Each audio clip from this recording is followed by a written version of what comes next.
wabonye ukuntu nijoro twaraye ntabyo wabonye nijoro wananyegeraga wankozaho umubiri wawe sinzi ukuntu nakangutse numva iryo bere warinconshometse mu kanwa ewe numva nabaye fire numva ndi kugurumirana. Niyo waba udakunda filime nyarwanda byakugora kwanga filime yakinnyemo. Noneho wari wambwiye ati nubwo wabintera mu rushinge sinzijya nemera ko atari umusaza rukokore. Uyu yitwa Bijiyo Bija wateye urujijo rwajujubije benshi intekerezo kubera kumwibazaho byinshi. Bamwe bagira bati ni umusaza, abandi nabo bati si umusaza. Izi mpaka zombi z'urudaca hagati y'impande ebyiri zisa n'iziri mu kiganiro mpaka, iyo witegereje neza usanga zifite ishingiro. Abavuga ko ari umusaza ahanini bashingira ku myitwarire idasanzwe ya gikambwe, irimo imyambarire, imivugire, imigendere, yewe n'imikorere ye.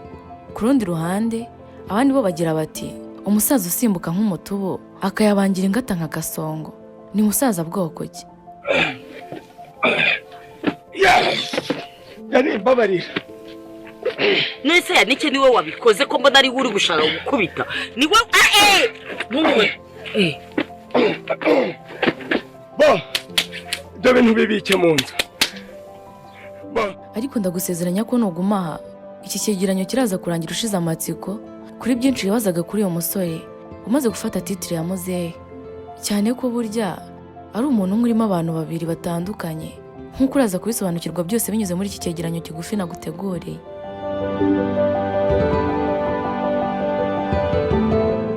Mbere yuko nkomeza ariko nizere ko wamaze gukanda like kuri iyi video. Niba kandi ari ubwa mbere ugeze aha kora subscribe kugira ngo tujye tubana umunsi ku munsi. Nje nitwa Aniki, nguhaye ikaze.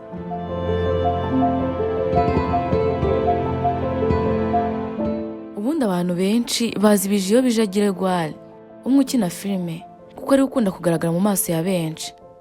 Uwo Bijiyo Bija Gregoire yamenyekanye nk'umusaza rukokori. Nuganira nawe azakubwira ko afite imyaka 90 y'amavuko ndetse ko yarwanye intambara ya Shikaramu, imwe mu ntambara zabaye kera cyane. Iyo aganira n'itangazamakuru arangwa no gutebya cyane. Ariko iyo tugiye kugarukaho muri iki kiganiro kuko benshi muramuzi cyane. Ahubwo niba byumvise neza tugiye kurebera hamwe undi Bijiyo Bija abenshi bahora banyotewe kubona no kumenya. Rero nawe nimba wifuza kumenya Bijiyo Bija wa nyawe ntucikwe n'iki cyegeranyo.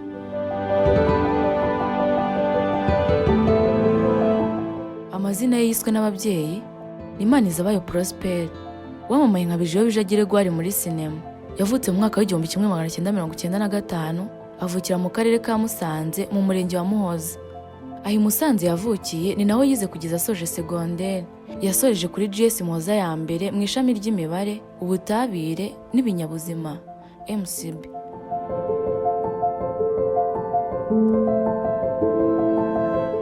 Kuva mu bwana bwe Manizabayo Prosper yabayeho mu buzima bubi cyane bwo kwicira isazi mu maso. Isari yarasumbye iseseme kuko yisanze ari imfubyi buri akiri muto cyane kuko ababyeyi be bapfuye afite imyaka 2 gusa kandi yari anacyonka. Ikindi kandi ngo nta murumuna we cyangwa mukuru we afite. Kuba muri ubwo buzima rero ngo ni ibintu byamuteye ibikomere iyo yumvaga abana bahamagara ababyeyi babo. Aganira na Chita Magic yagarutse ku munsi yari yagiye gusura nyina wabo. Yumva umwana ahamagaye mama we, bituma yibuka ko yakuze nta babyeyi abona kandi atazi naho baba. Niko kubaza nyina wabo aho ababyeyi be bagiye, amubwira ko bapfuye bimutera agahinda gakomeye. Nibuka ko nta babyeyi mfite. Icyo gihe nari mfite imyaka 5. Baza mama wacu ntariko mama na papa bagiye. Ati baragwengeye. Icyo gihe cyarambabaje. Avuga ko yize amashuri yisumbuye yibana mu buzima bwo kwicwa n'inzara. Ibi rero ngo byatumaga yicara mu ishuri kubw'umubiri, nyamara ibitekerezo bye byibereye ku cyari burya. Ati nyiri umunyeshuri inzara yarankubise ku buryo mwarimu yajyaga kukibaha akandika note. Najya kubona nkabona yatangiriye hino ageze nk'iriya hirya. Abandi barangije kwandika nkashigukira hejuru nkaba ndagarutse. Ubwo nabaga nibaza nti ndararira iki.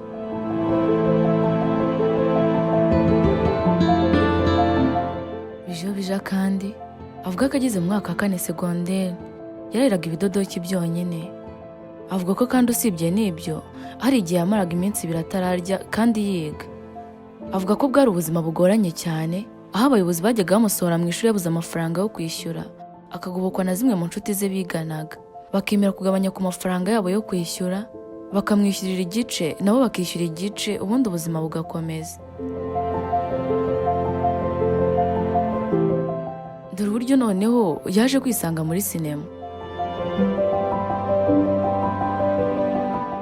Ubundi byose byatangiriye ku ishuri muri Media Club, aho yigaga segonderi kuri GS Muhoza ya mbere.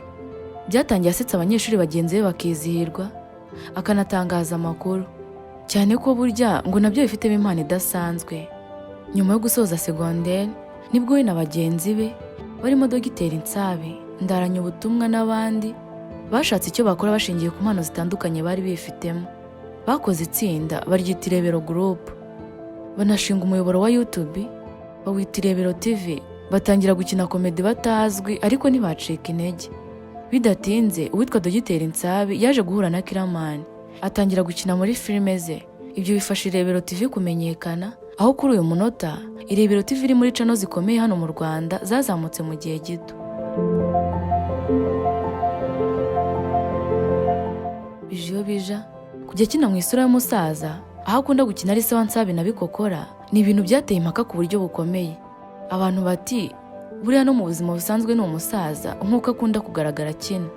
Ibyo nibyo byatumye ducukumbura byinshi ku buzima bwe busanzwe ngo tumenye koko nimba ari umusaza cyangwa atari we. Gusa nk'uko amafoto utasanga ahandi, twifashishe tukumara amatsiko kuri iyo ngingo bigaragaza, ni umugabo ukiri muto kandi unaseka neza, cyane ko afite imyaka 30 gusa y'amavuko.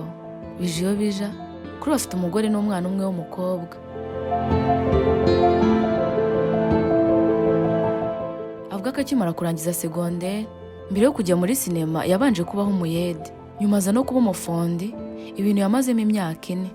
Avuga ko yinjira muri sinema yabaga ari kugikwa akumva baramuhamagaye ngo habonetse agatiyatire ko gukinamo, agahita amanuka kugikwa akajya gukina. Avuga ko abafundi bakoranaga bamuhaga urw'amenyo kakahava, yagera akajya gufata umwanzuro wo kubivamo ariko ntacike intege. Ariko kandi ngo abo bamusekaga nibo baje bamubwira ko bamusengeraga ubwo kari kamaze gufatwa.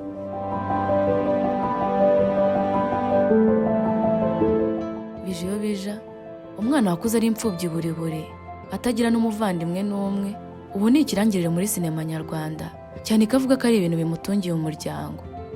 Ubwo yaganiraga na Kigali Today, Bijiyo bija yabajijwe impamvu we na bagenzi be bahisemo gukina mu rurimi rw'aho baturuka. Ati nta kindi cabiduteye, ubundi icambere n'umwihariko rwacu rwo mu majyaruguru. Twaravuze tuti reka tumanze duteze imbere aho twavukiye, ikindi twaje kureba dusanga ari n'ururimi ruryoshye kuvugika. Turavuga tuti natwe reka dushaka umwihariko abandi bataragaragaza muri sinema.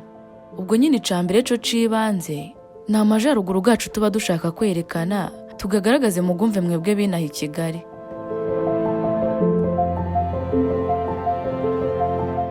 Bijiyo bija kuri ubu ngo intumbero afite niyo kuzaba umukinnyi ukomeye ku rwego rw'igihugu, ku buryo azajyana na nyakubahwa Perezida Paul Kagame muri Rwanda Day.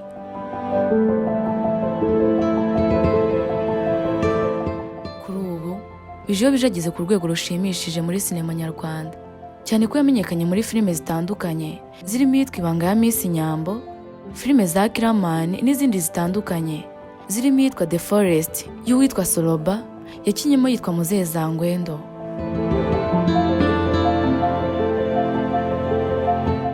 Birashoboka ko uyu munsi uba utakibona Bijiyo bija mu isi y'abazima, kuko yagarukiye ku munwa w'urupfu ku itariki 21 Mata 2024 nyuma yo gukora impanuka ikomeye cyane kubw'amahirwe akayirokoka. Iyo mpanuka yabereye mu muhanda Musanze Kigali, ubwo Bijiyo bija na Dogiteri Nsabe bari bageze ahitwa mu Kivuruga mu karere ka Gakenke. Imodoka yabo bari barimo iragwa ndetse irangirika cyane bikomeye, bahita bihutanwa mu bitaro bya Nemba, bamaramo umunsi umwe. Nyuma y'uwo munsi barasezererwa bajya kurwarira mu rugo. Bamaze gukira bagaragaye bashima Imana yabarokoye.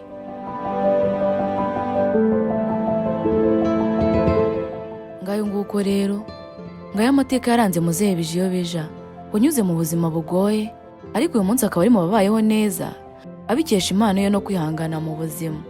Ese wari ukuri iki kiganiro muzehe Bijiyo Bija uramwemera? Niba umwemera se umwemerera iki? Reka tuganire muri comment. Ninansoreje ikiganiro cyacu cy'uwo munsi. Wakoze cyane kubana natwe, Imana ikurinde. Ngaho rero mukomeze mugubwe neza, turabakundaga, natwe mukomeze mudukunde, turiho ku bwanyu kandi isaha ku isaha amanywa n'ijoro duhora dushakisha ibisha byabashimisha.